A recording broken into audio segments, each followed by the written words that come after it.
All that came into being emerged from the void. But the void is not nothingness. It is a source without state, beyond time, beyond matter, beyond even distinction itself.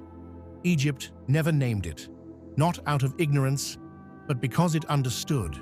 A name is already a distortion, and so it remains silent.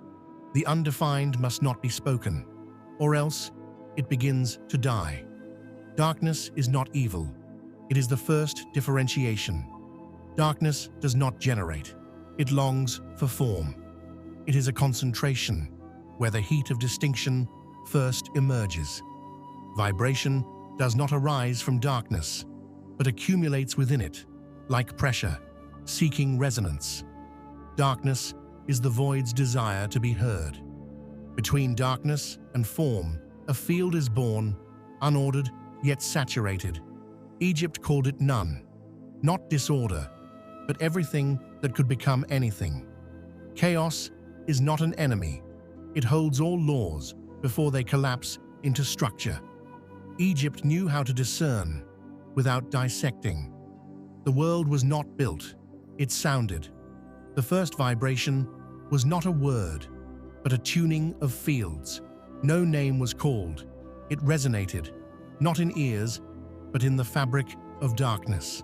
And within this resonance, being emerged, not as matter, but as the possibility of fixing rhythm. Hermes Trismegistus is not a god, not a man.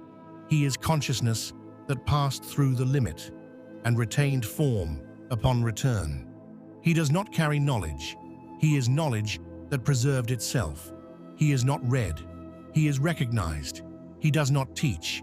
He seals access, so it does not vanish. Hermes is no teacher. He is the seal of the preserved limit. What they call the emerald tablets of Hermes Trismegistus were never written. They are not texts.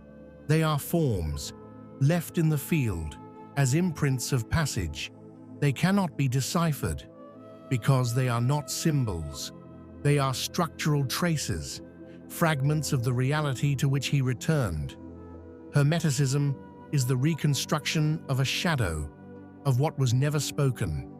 The moment vibration detached from the limit, it split into form, into name, into word, and every level was a step away from truth. The world began to reflect in the mirror of matter, but every reflection distorts the origin.